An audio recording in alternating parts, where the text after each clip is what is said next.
Hello world, Frida Reva Darcy and Patricia O'Connor here, and it is our weekend, and so I thought I would do a little drop, catch us up on what's going on here on our balcony today. It's a little overcast. It's also fallish. It's been fallish for a few days here, which is nice to see. Would be nice to think that we might actually get some fall and some winter this year, maybe. Yeah, I'm starting to see some pretty colors on the bald cypress trees. This is a good time to look in on these guys.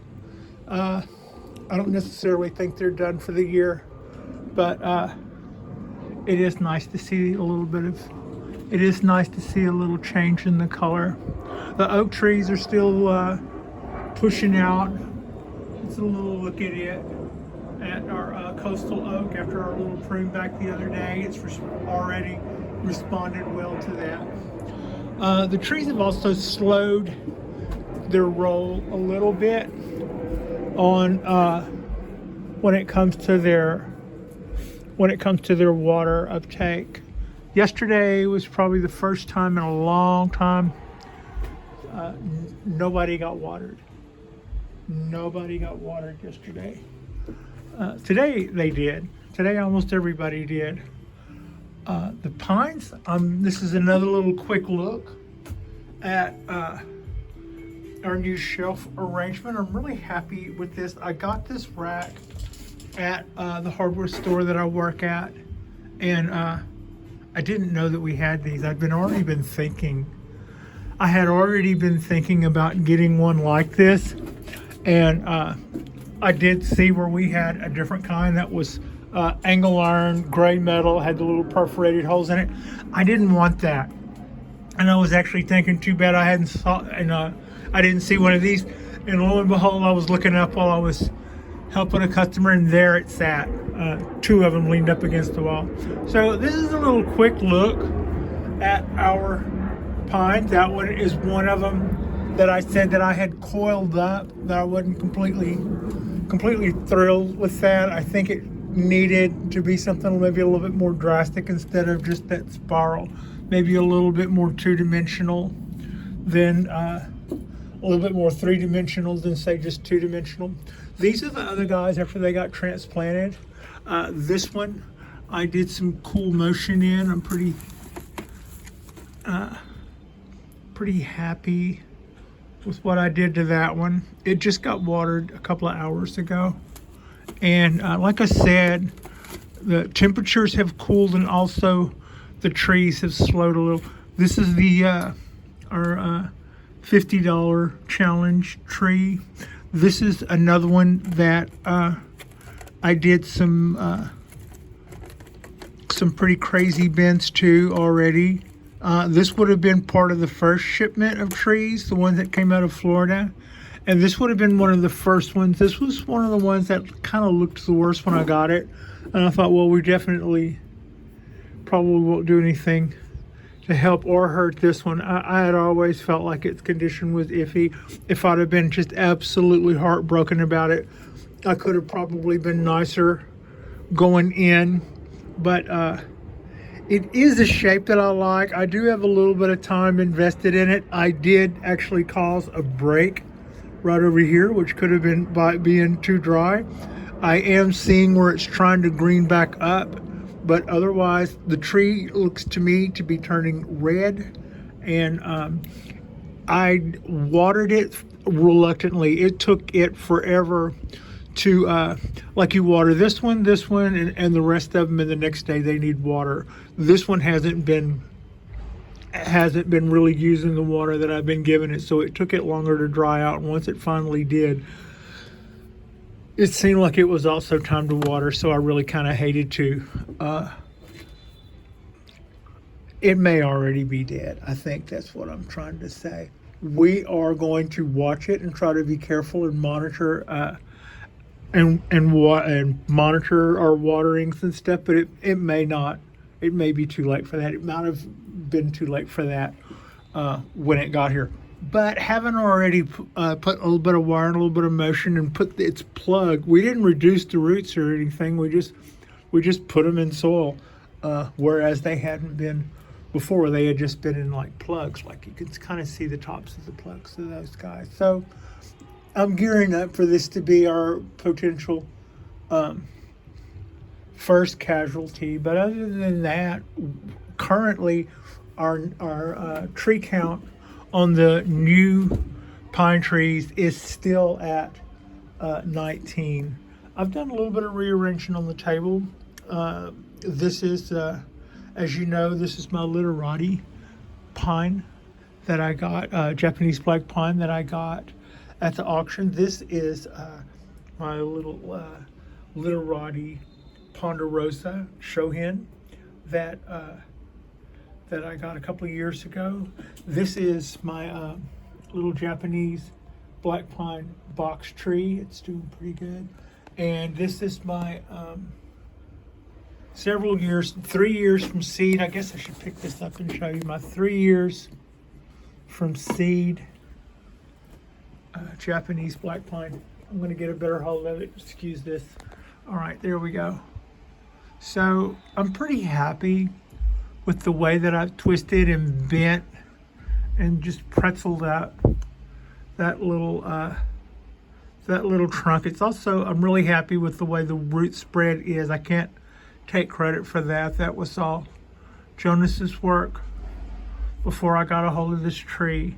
But I'm really happy with, I'm the one that put the wire on it. I'm the one that chopped it down and decided that it was going to be Shohin and then put it in this pot. It was a little straight pine tree, kind of like one of these guys, except it also had a sacrifice branch on it that was going to fatten things up, and I kept it for about 3 weeks in its little pot, and it started turning yellow because the pot was sitting on the table and not draining well because it was just a little plastic pot sitting flat on the table.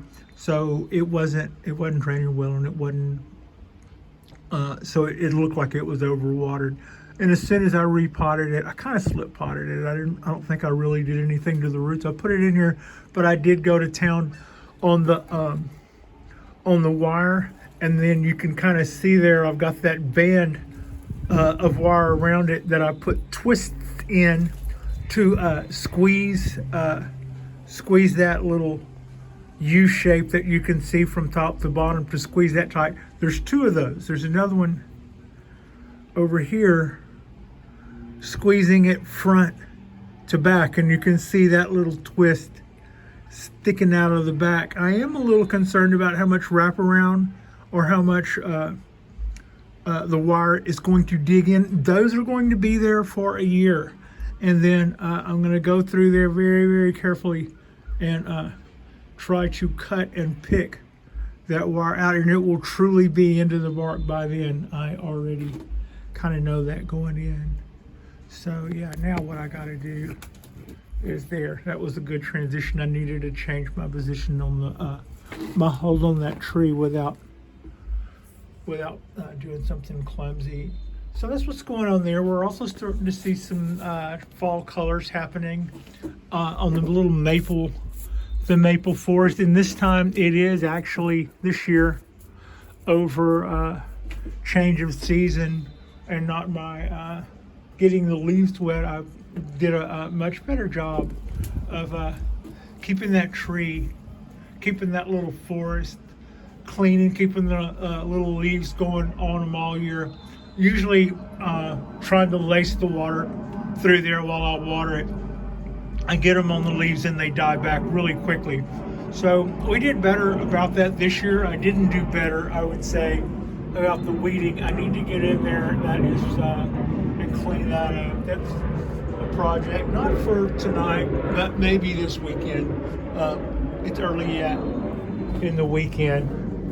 I can't wait to be able to do stuff to my bald cypress trees again. Let me just back off and look at these things. These guys are, for me, a constant source of joy. The easiest bonsai so far that I've done. And when I first got them, I loved pinching on them because they make all of those buds every year all over the trunk. They're just be speckled with them. And I love pruning them back so that they look more stately and old cypress tree looking instead of the way they do now, kind of thick trunks with a whole bunch of limbs coming out everywhere. A little bit of pruning and you can make that look, you know, something that's very, very pleasing to the eye. That also kind of slows down what we're doing. All that overgrowth you see right now is what I think we're supposed to be doing, having been doing it a couple of years. Like, slow your roll on the need to go chopping stuff and shaping stuff and making some Christmas tree shape out of trees that you're making into bonsai.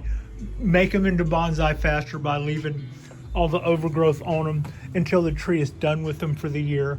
And then we're going to prune those back. But even then, they'll be bare by that point.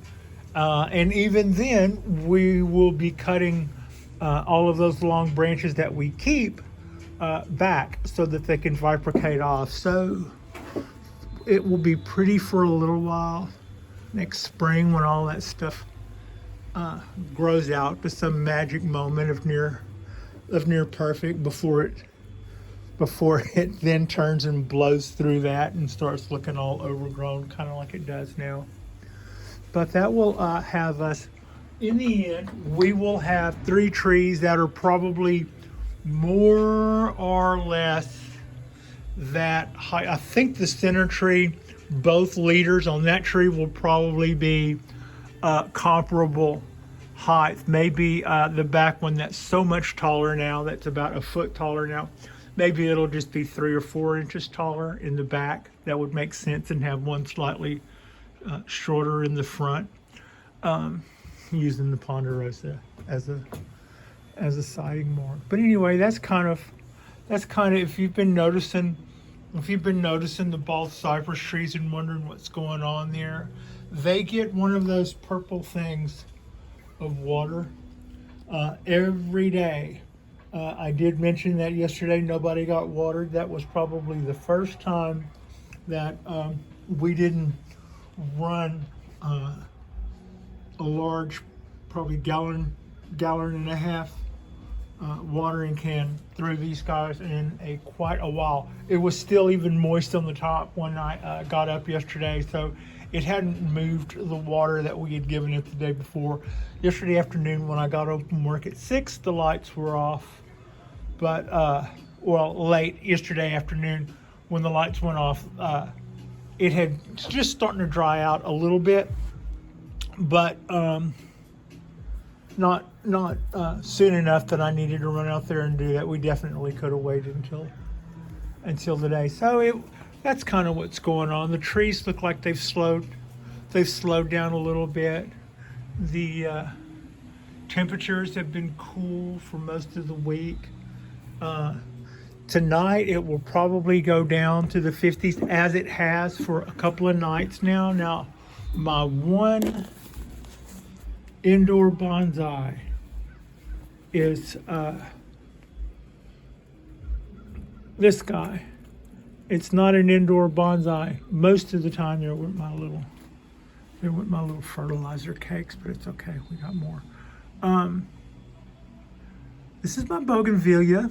It's in a Tokiyama pot with a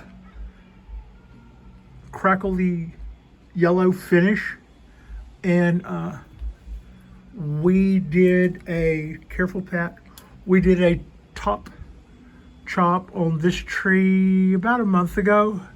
And in that time you can see that branch coming out of the back with a wire coming off of it.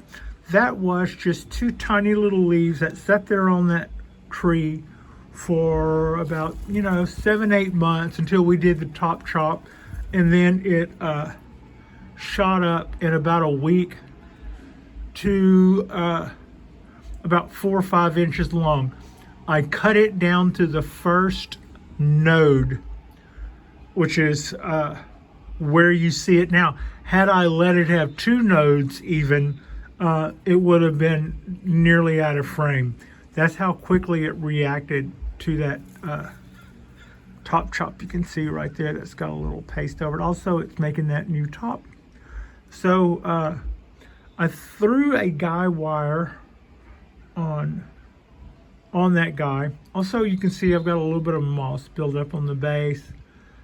I have to be careful. This is a tropical. It's not a real hardwood. That will cause rot if I allow that to go. I think the solution here is probably to stop feeding that moss with water and make sure I get a water around the tree and not water the base. So that peroxide or I think vinegar will both kill that moss. I'm not sure what I'm gonna have if I kill that moss though. It's like, be careful what you wish for. But that's probably what I should do in the long run. Also, I have another little thing coming up here in a couple of weeks. I intend to order some copper wire. I need to. Those branches are almost in a good shape, but they're a little straight. Those need to have a good hoop to them, and some of them are a little straight, and those need to have a little better hoop shape to them. So I'll be doing that with copper to that literati, and I will also be doing that to this guy. I think these little branches have extended since its last wiring. So if I want those branches to be all tipped up the way they're supposed to be with arcs and stuff pointed up at the stem, they're not too far off, but I don't want to let them get too far off before I give them attention. Some of them are also quite straight. That one, for instance, is coming straight out, but it needs to curve up, like I just curved up there out of frame. So that's kind of what I'm thinking there. I'm also thinking that since tonight this will be it will be at or around 50 degrees, it's time to bring in the Bougainvillea. It can go outside and play every day under the lights, but at night I need to bring it in. It does not like 50. I don't think I have anything else that really minds 50 degrees much. Also, I'm thinking that this might be a good time to take a little pine tree from that original Florida shipment, because these guys are still tiny enough to fit in that little pot that I have in there on the table. So this might be a good time to take one of these little guys. And then she does some other crazy camera work. Maybe it's a good time to clean up this guy, put a little bit more motion into it, and put in that little octagon bonsai pot. We'll clean up some of those beat up needles. This one looks like a survivor to me. I don't know. There is some new growth coming out of the top that looks to me to have died back on the very, very top. Can you see those? To the right of center and right around the center. But yeah. Anyway, I think this tree is one that probably survived shipping well enough. Let's just go ahead and put some wire on it. They're all planted with these little plugs that the amount of time it's been in there, that little plug will not have expanded outside into that soil. So me going from here into a little mame pot probably won't hurt this guy a bit. It'll just be a slip pot, except that we will have added wire, and we will have added a little wire and a little motion I can see, I can show you. There's the little plug inside there. So these have only been in there for a couple of since early in the week, so they won't really have escaped out into that boon mix yet. They were just kind of, I guess that would mean for this one it was just kind of safekeeping in that boon mix. Tonight it'll get this guy. It's not exactly what it looks like. It sort of looks like a mud pot, but I think it'll be it's a nice color, and it is the same color as the unglazed pots that you normally see with pines. So I kind of thought that it was kind of an attractive little. I like the bottom of it too. It's got a little signature on the bottom of it from the maker, and it has all of those drainage holes, and it has 4 feet. So when it comes to this guy, I will decide on what the front of the pot is, and then I will decide what the front of the tree is. One thing I'll do is I'm going to let both 2 feet be in the front. It won't have like a center foot be, it'd be something like that. Might be the front. Yeah, I think that might be our front right there, like so. And yeah, that'll be our guy. I like the colors. I like the glaze on it. You're not really supposed to do pine trees in glazed pots, but this is the same color as the unglazed pots. And so yeah, it's kind of a cheat. I'm trying to get away with something, but I believe I like that. I do. I believe I like that. Right there. So yeah, tonight I will probably get the enjoyment of putting this tree in this pot. And I just thought I would take a minute to show you what I had done to my one indoor bonsai being the Bougainvillea. So I think from now on it's just going to be part of our habit to keep that guy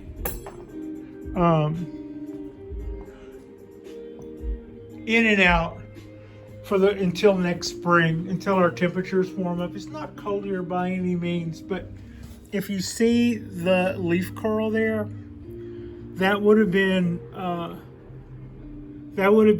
from last night when our temperatures probably went down to like 53 or something. A couple more nights of that and we'll start losing leaves on this guy. They do not care for that, especially here. I don't know, they might be hardier than that in other places where they get colder temperatures, but they turn their nose up at the cooler stuff quicker. At least I've noticed that one does.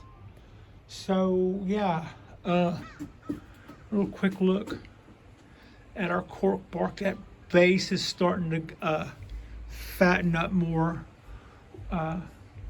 This winter, when the roots really get going, I hope to see some more fattening up of that trunk, give us some more of a little bit of a tapered look to it.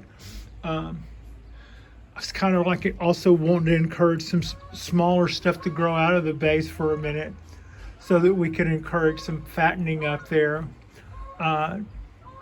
I've noticed that to be quite a bit, and I've also heard other people mention whenever they see an extremely good looking cork bark oak, they'll mention how many they've seen, and then, dear viewers, they'll mention like this one, very, very straight.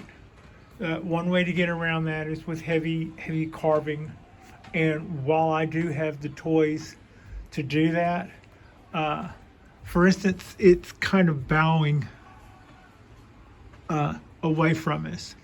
But if I were to take it this way and then just start carving it out with a router, in the center, exposing the thickness of that bark, and then exposing the texture of the oak underneath, which is so hard that if you give that the treatment, it does start to take on its, well, the results would be as good as your work. I've seen people like Graham Potter get some absolutely beautiful results, and I've seen other things that look like it was done by a router and a Dremel, and so I have all of that stuff. I'm kind of reluctant to do all that stuff. I like the growing of the trees. So far, the exception to that is I have kind of gone to town on this guy, and while I discovered at the time I could take something that looked like a broomstick and make it look like a tree in short order, I had a lot to learn about horticulture in general when it came to that dawn redwood, and we kind of knocked the stuffing out of it, and since then it's fallen back on its heels a little bit, and I've just been trying to let it recover before I go too bonkers with it again. And recover it has. We've had a with the exception of a out of the blue, caught me off guard 90-degree day that caused a little bit of dieback on it. That was some of the stuff that was branched out at the time. At the same time, it was making buds all over it, and all the buds that were on it on that same 90-degree day continued to push out, and that's most of what you see now. So this fall, whenever that finally turns into little rust-colored, hardened off nothing, then it goes leafless again. I'll probably do like what I was talking about doing with my cypress trees and cut it back to next year's choices, and then cut next year's choices back to something that can bifurcate off. Like I'll take that branch and cut its choices back so that they can bifurcate off, and we'll create a little tree shapes that way. Meanwhile, we've increased our so far our new pine tree count is still at 19 until we pronounce that one deceased. The new tree count is 19. That's in addition to the and all of those are Japanese black pines. That's in addition to the other Japanese black pines that I had. That would be this one, and the one back in the back, and this one. That's not included in that 19 either. That little guy there was our $50 challenge. So also that one and that one. And then the only other pines I have would be these two ponderosas. So they're a little different to grow. They look a little different. Their needles get a little long, and what you do to make the needles shorter is a little different than what you would do with a Japanese black pine. I look forward to trying an experiment when this guy starts doing candles again, and we've got some, and we're done with its rehab. It comes time to decandle that. I would like to see if I can take some of those and use them as cuttings on starters. Could I take little shoots from this cork bark Japanese black pine and do cuttings or graftings onto little seedling pines? How low can you do one of those so that you don't have, how close can you do that to where you don't have some big scar? Can you just basically do it above the root mass? That's something, because I definitely have something that in the future we'll be giving up a few little cuttings here or there. That's just something to think about. I love the fact that this tree is a cork bark, and I'm learning. I'm excited to see if I can learn more about if there are ways to propagate more of those. What I don't think there is enough discussed in the past is I think it's not too hard to graft onto Japanese black pines. You can graft Japanese black pines onto ponderosa, for instance, and totally change the grow characteristics, the seasonal characteristics of the care and everything. All of a sudden, I would be caring for this like it was a Japanese black pine, because the rootstock is more than hardy enough to handle it. Even though they work, the needles on this guy work on a really different system than the ones on the Japanese black pine. They can both live. Either one of them can live off of the rootstock generated by that, and a lot of other pines can do very well off of the rootstock, off of Japanese black pines. You'll see people, I think, will put white pine on Japanese black pines so that they get those lighter colored little needles. Anyway, I would be interested in doing that. That's something that I'll look forward to learning more about and looking more into when it's a good time to take things from this tree for a seasonal reason, and it's also I've got something right there that it could go to. That'd be really cool. So yeah, that's just kind of a quick look at what Frida and I have going on here. I have all of those pines. I have all of these guys. And we have our oaks that we've been having a good time with this year. We have some severe dieback on our coastal oak, so it is looking like something that was pretty heavily pruned, because I keep doing that. I keep pruning it back and letting all of our new growth, which we've had a lot of, and I keep letting that stuff just kind of bifurcate off. So we could have let that stuff grow out and hid a lot of what hurt us last year, but we're bouncing back from it, and I think this is a good way to go about it. I've still got a few limbs laying around here. Want to be sure whenever you do prune back like what I was doing there, if you leave stuff in there like what I did, then that will shadow the living stuff and cause it problems, and it could have dieback for sure. So get on that pat. Don't go leaving stuff in there. Anyway, that's pretty much a little quick catch up, and that's also what Frida and I are going to do tonight. We're going to enjoy our programs, catch up on our different bonsai shows from our different week. Sometimes I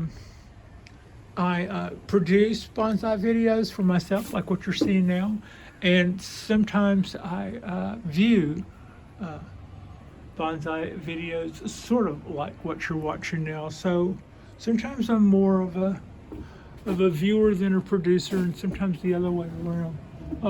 I've been watching more. I've been watching more than I've been making the last few days, but that's all good too. There's time enough. There's time enough for all, and yeah, just a little bit more oak maintenance there.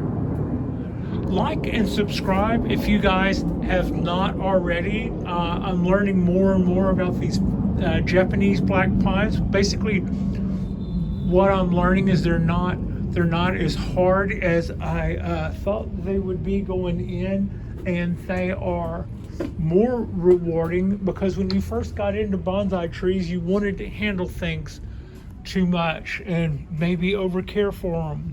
So what you should have been doing was getting something and then leaving it alone, and then getting the kind of trees where a couple of times a year there's enough to do. And if you get yourself 10 or 20 of them, then all of a sudden for a couple of little evenings at home, you should have plenty to do. And it's not too much. You can do it. You can grow bonsai even if you have a balcony that faces the south, or even if you don't. You can get some scrumptious big old honking grow lights And I just keep these guys on. Right now, these guys are burning from about 9 to about 4:30 or so. So maybe, yeah, about 4:30, not quite 9 to 5.